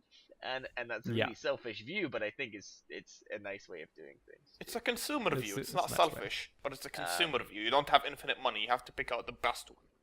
Yeah, Yeah. exactly. And I am excited for Battleborn because of the way that the characters look. And you're right, it adds a couple more game modes which are going to be nice to play with people, I think, rather than Yeah. oh, we're against these creeps and they're against these creeps, they're against our creeps and we're hitting creeps. Back to hitting creeps, Yeah. team. Or Yeah. we're just all fighting for this one objective. And I think what we quite liked about Paladins was they had this game mode and it's survival, and the gas gets closer and closer, and it kills you if you're not in there. Yeah. And it's just like a different way of playing the game Death because you realize fog. that the death Yeah. fog is killing you, and you're like, oh, I'm totally in the wrong position then. I'm dead. Yeah. It's the funniest thing as well, because like if you die early and you watch your team player's perspective, and then they're trying to escape, and they forget that they have to not go far away from the point, and they just turn around and there's white wall just coming at them, and they just walk to their death. It's just so funny. I cannot count the times that I blinked right into the fog and lost the match for us. It happens way too often. Yeah, it is an interesting way of playing a game, and I Yeah. think that as long as people keep these fresh and don't try and emulate other games too much, I think that people Yeah. won't get bored of them. Yeah. I think that Yeah, I think- Paragon, as much as yeah. it looks gorgeous and the engine is nice, is so similar to League of Legends at the moment that it's detrimental to its own health. Yeah, it's Yeah. people are not going to distinguish it that much from League of Legends. Yeah. Yeah. Because LoL players The already thing- have LoL, and those who don't like LoL are not going to play that game. Yeah. Yeah. I kind of agree with that too. I mean, Now- you'll play it because it's nice and it's pretty and it's a different perspective of LoL, but it's still League of Legends. Yeah, it's still League At of the Legends, moment, yes. it is. In its current build, At it the is. And moment. whether it keeps developing down that road, we'll see. But at the moment, it was funny because I was playing a game and I was playing a game with a couple other people, and they were trying to explain like how the game plays, and I'm like, like League of Legends, and I think I must have said that sentence about like 10 times in the first like 10 minutes of them trying to explain what I was doing in the game. And it just kind of happens, so unfortunately. But I think Paladins is fun, but it feels like more like a pick 'em up and play rather than Yeah. a continuously play. Definitely. Yeah. It's like something you play when you're Paladins- bored. Yeah, Paladins is that game that you play and then you burn out really quickly on it because it's just not well at this stage, at this build. They have to like either make it really engaging that you want to play again, because right now there's no sense of because right now if you die in like a match, there's no sense of that maybe I made this mistake, that's why I died. There's no sense. There's very clear indication that it's because the game is made in such a way that you will die if you go in such a. So it's very black and white at the moment, and there's no gray area for the person to think that I could have done something skill better actually won us the match, whereas just Yeah. because they got the turret guy killing there. everybody. Yes. Yeah, that's the problem with the game at the moment. So there's no apparent skill. The skill ceiling and the gamification. skill floor are not exactly set at this point in Yeah. time. Yeah. So I think it has a lot of potential with the way it works. Is that they have to like tune it to the T so that it works really well. What does And with that game, I can about tell you that the developers like a character because there are characters that are a lot more fleshed out than others. Some of them Yes. still have stock images for abilities, and some of them are so fleshed out, it's unbelievable. Someone needs Yeah. to slap the developers and tell them to get their heads in the game. Yeah. and I think we talked about Hi-Rez, it if before, you're that listening. the developers, a lot of the abilities that you see in all these games are very reminiscent of other abilities in other games that we play. Yes. And whereas with Overwatch, you feel like there's not too many similarities. There's obviously some, but they're not Yeah. quite as obvious.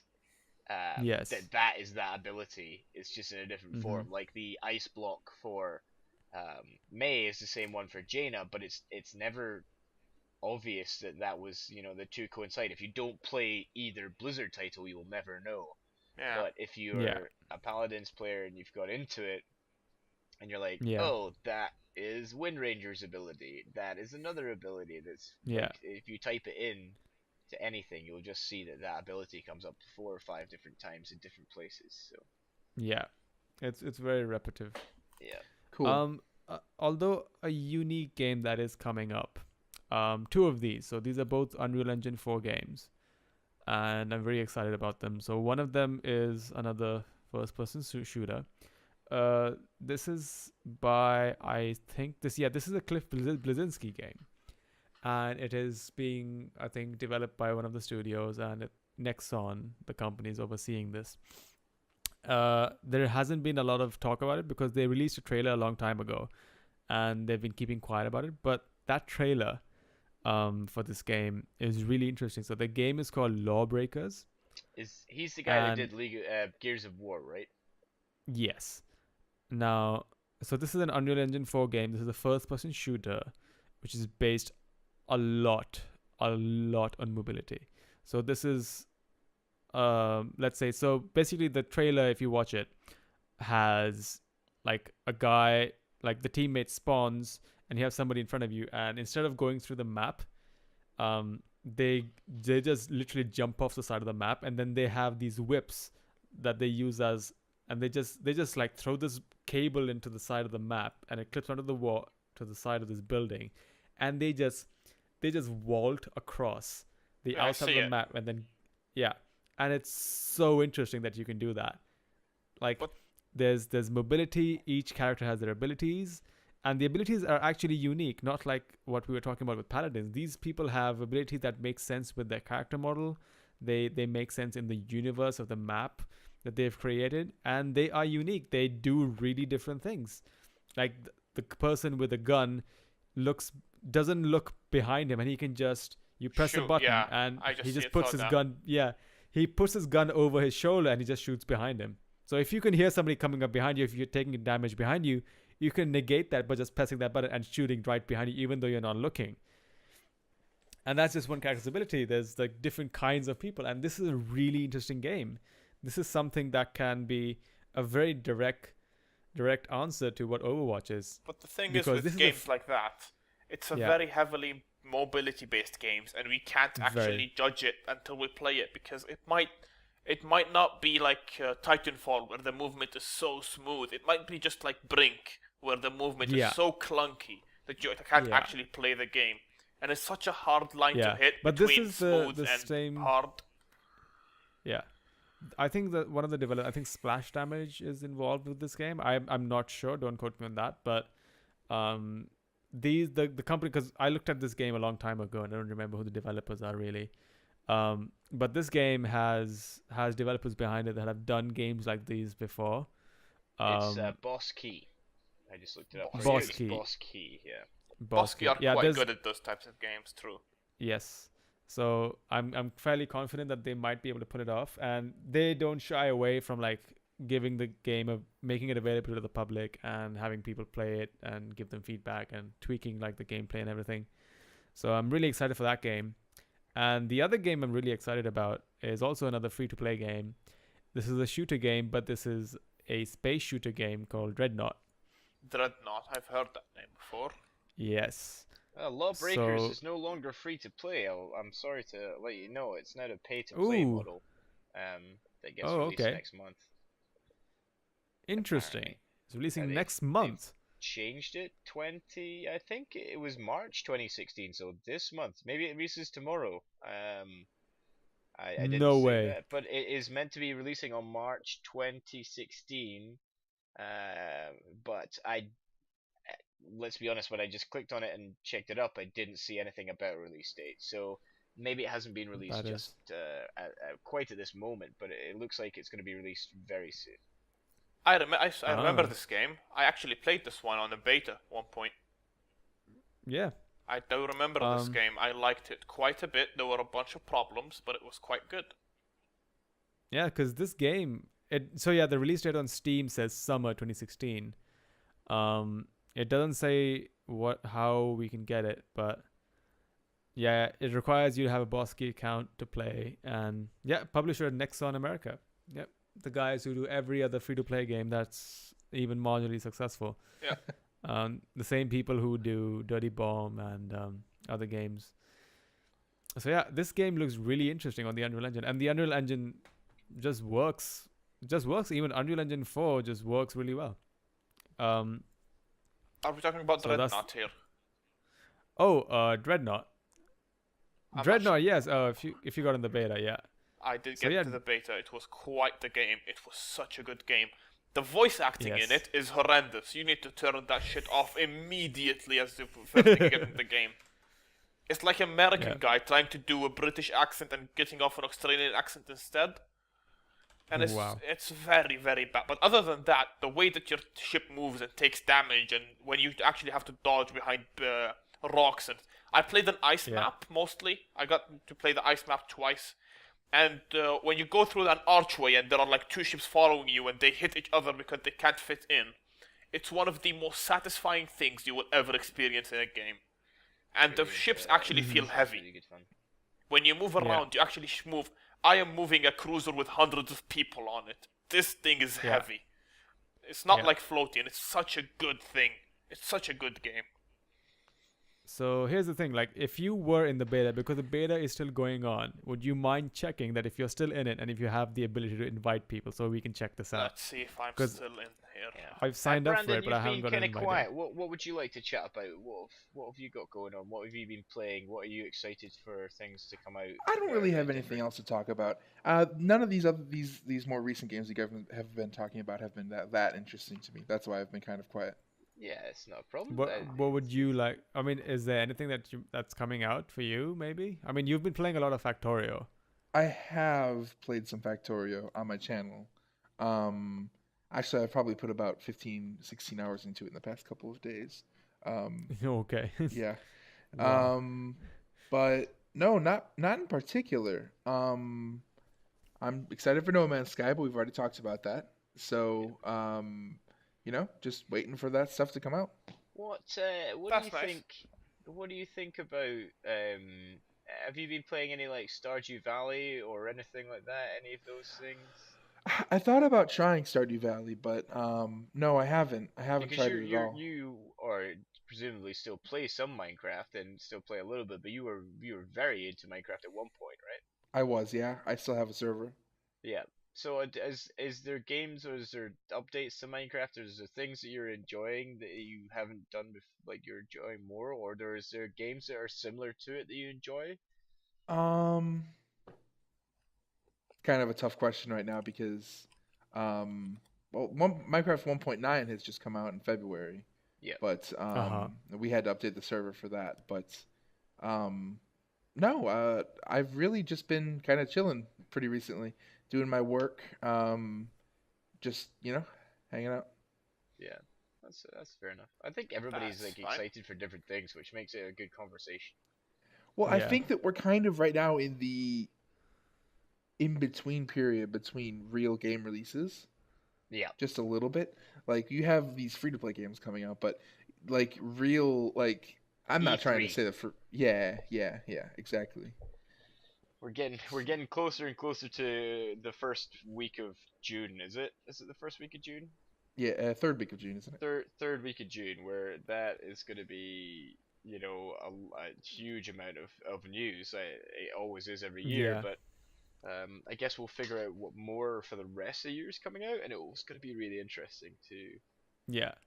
We're all gonna be swamped anyway. Like if we get into a lot of these games and actually get some impressions of what they are, um, before the hype starts happening, because they will start promoting whatever they're teasing, to come out. Like we haven't like mentioned like games that like we mentioned last time, Doom was coming out, um, at the same time as well, between all of these new games, like this really old IP coming back. So that's going to be a good balance between to keep our attentions if you just want to play a single player game, even though the new Doom has multiplayer. Yeah. So yeah, that's that. So yeah, a lot to look forward to.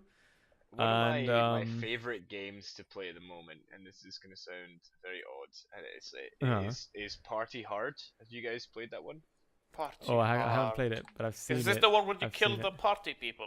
Yeah, kill people at parties Yes, and things like I that. did It's one of play it. my favorite games at the moment to just play, just like on my lunch break at work, and because you could just play a level of it or something like that. It's very like Yeah, old school, play a level, kind of get through the level, you get to the next one. It has a little bit of yeah, a Hotline Miami vibe or anything like that, and it's just quite enjoyable. That's my one that I'm playing, that I play just when I have that 10 minutes of time that I want to play. That's Cool. quite a Well, good game. it was cool having CanMan on today. And I guess we talked a lot about a lot of stuff, comic books and stuff. So, um, thanks for being on the show today. Anytime, friend. Well, if you go to the Middle East in Jordan, I will be glad to have you, and then cut you open and get your organs. Other than that, I'm not Uh, sure if you can find me anywhere. I haven't used Twitter You're in like a year, so He's a if you want to very follow me, wonderful it's dude. Mr. Man with the Can. Have fun. Druid. You find me Cool. at Lords of Copper on Twitter. It's more a reference to my job as a distiller during the day. And if you want to look at, distilling stuff, then that's probably the best way to go for it. But Yeah, yeah, that's pretty much it. That's the best way to find me. of course. I'm at Yoshiman on Twitter. And Yoshiman with 2 underscores on YouTube as well. So Is that 2 underscores at Wonderful. the end? yeah, it is. Yeah, Yoshi man, yeah, that's what happens. Yeah. yeah. That's, My Twitter that's what it handle is. is at Yoshiman with 2 underscores at the end, and so is my YouTube. You can go to youtube.com/Yoshiman with 2 underscores at the end. So BlueThoat. Uh, Yep, so you can find me on Twitter at BlueThoatInd. I do a lot of random tweets. If you want some gaming news, something that's happening, news on Paladins, things that people are releasing, patch notes, something that I really don't really know about, but I still tweet about it anyway. You can find it there. Or you can go on our channel, see some Dota Scrub videos and games with Heroes of the Storm. Some random stuff that you can watch, give us some comments about at my YouTube channel. But I don't really have a URL for it yet. So just look for BlueThoat and you'll find it. I'll set one up on my link shortener for you and I'll put it in the show notes. Cool, because my channel URL is like a slash and it just says UCIBQAOIHBCFFW7Y. It's long. Here, I'm hold gonna on. look that one up after we're done. That's 1 second, hold on. That's one that it would be amazing if you memorized, but it would be useless to everybody else. Yep. But I think there's definitely, if you search for Plebs of the Storm, you'll probably find your channel, Yeah. right? Yeah, Plebs of the Storm So thank you for watching. Thank you for listening. We hope your ears haven't started bleeding yet. So we'll see you guys next time. Cheers. Adios, amigos. Whatever.